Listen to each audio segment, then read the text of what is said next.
Hey, welcome to my message for this week. I have a word that I am so excited to share with you guys, and that I think that we can all take something and learn something from. I know that it's been very helpful for me with establishing some steps and some approaches, some perspectives that I need to have in my walk with Christ. So I hope that it will do the same for you. I hope you guys are enjoying this series. I hope you enjoyed this message, and I will see you guys next week for the next message in the series. Bye.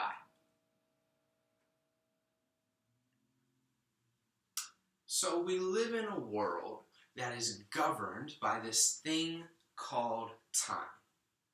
There's been an evolution of time throughout history. It used to go from looking at the sun to looking at sundials to now establishing more advanced versions and systems of time. So now we can have them on our computer, we can have them on our phone, we can have them on watches, we have clocks. There are many different forms of time. But the thing that it governs and really rules this world is time.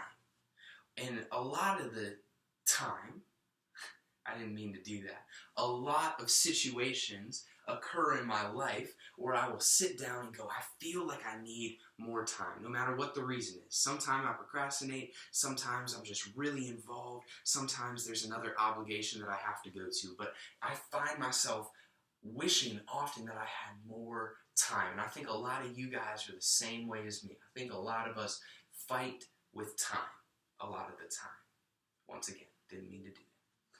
So, I want to flip to Ecclesiastes 3, verses 1 through 8, and I'm going to talk about time for a little bit today.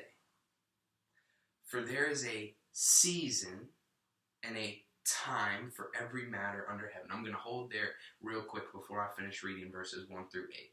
It says that there is a season. I love this word season, right? There are things, even in the year that we experience, the year that we're in right now. We're in spring. We started off in winter. We're going to be entering into summer, and then later fall, and then winter again, and then it's all going to repeat. There are seasons. And I think season is a great way to define what a phase in our life looks like. When people ask me, I tell them that I am in a season of confrontation. That there are things in my life that God is revealing to me that above all else, because there's many things that I'm trying to grow and learn in and establish in my life, but the main thing that God is working in and through me right now is confrontation.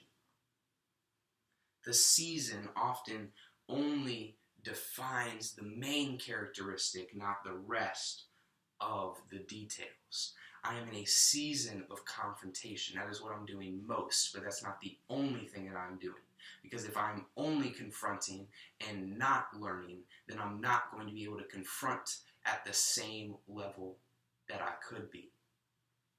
But I'm in a season of confrontation. I define it by what I am doing most. Continues to say, I'll just read verse 1 again. For everything there is a season and a time for every matter under heaven. A time to be born and a time to die. A time to plant and a time to pluck up what is planted. A time to kill and a time to heal. A time to break down and a time to build up. A time to weep and a time to laugh. A time to mourn and a time to dance. A time to cast away stones and a time to gather stones together. A time to embrace and a time to refrain from embracing. A time to seek and a time to lose. A time to keep and a time to cast away. A time to tear and a time to sow. A time to keep silence and a time to speak. A time to love and a time to hate, a time for war and a time for peace. There is a time. Tell yourself there is a time for everything. There is a time. Now, time can be looked at in two different ways. It can either be a duration of time or what I could call even a development of time. So it's either by duration or by development. What does that mean? That is either by a length, right? A 20 years or a 5 years. It's a duration. Or it could be a development. It could be the calling that is in place. I want to introduce to you guys today that time in our life because God is not on the same timeline that we're on. The way we experience time is not the same way that God experiences time. We are limited by our experience, but God has a different timeline than what we have. So I want to encourage you guys today not to look at time as a duration, but to look at time as a calling. So time can be a noun or a verb. The noun in shorthand is the existence of past, present, and future at one time. The things that I've just said and the things that you have just heard and the things that you are about to hear but that are currently hearing are all in the past, present, and future seemingly at the same time. That is what the noun time is. Then there's the verb. And I want to stick, there's a few different ways to explain it, but I think that this one does it best. It is a plan of when something will happen. When you time something, you are planning for when it will happen.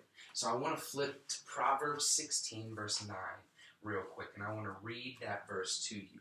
The heart of a man plans his way, but the Lord establishes his step. Now you might be saying to yourself, whoa, whoa, whoa. It is God's plan on my life. God has a plan on my life that I need to be living out. And that's true. I think that God does have a plan for your life. But let me ask you something. Did God fax you the plan for your life? Now, I'm not trying to be funny. I'm not trying to be sarcastic. But we, as people, do not have access to God's plan as He has it. We can only interpret what we believe His plan is for our life. For example, I believe that I'm supposed to be a pastor. I believe that I'm supposed to start a church. I believe that I'm supposed to go to seminary in order to prepare me for that. I believe things about my life. I believe that I will impact people when I'm older. I believe that I will help lead people closer to Christ because that is His calling on my life. But it is not my plan. Not from God. Because it is the heart that has to establish the plan. What God does, let's put it this way. If God gave you a plan has a specific beginning and a specific end and specific steps that you take in between in order to get from the beginning to the end. If God gave you the end without experiencing everything that leads you to that, then you wouldn't do it to begin with. God has to take you step by step by step in order to get you to the right plan. God gives the steps and you plan in your heart. That's why I think the heart is the most important thing to work on. The condition of your heart allows for you to have a better conception of your plan. But when God establishes a step in your life that you need to take, God establishes it and you take it. God establishes it and you get new perspective. God establishes it and you change your plan. God establishes it and you change your situation. God establishes it and you get a new perspective. God establishes it and you get a new outlook. God will give you the steps that you have to take, but you have to be willing to be flexible with the plan that is over your life.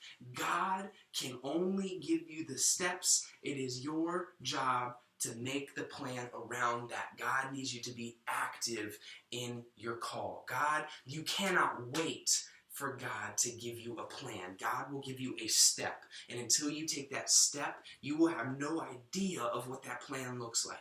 It's only by continuing to take the steps that God wants you to take that you can learn who and what you want to be.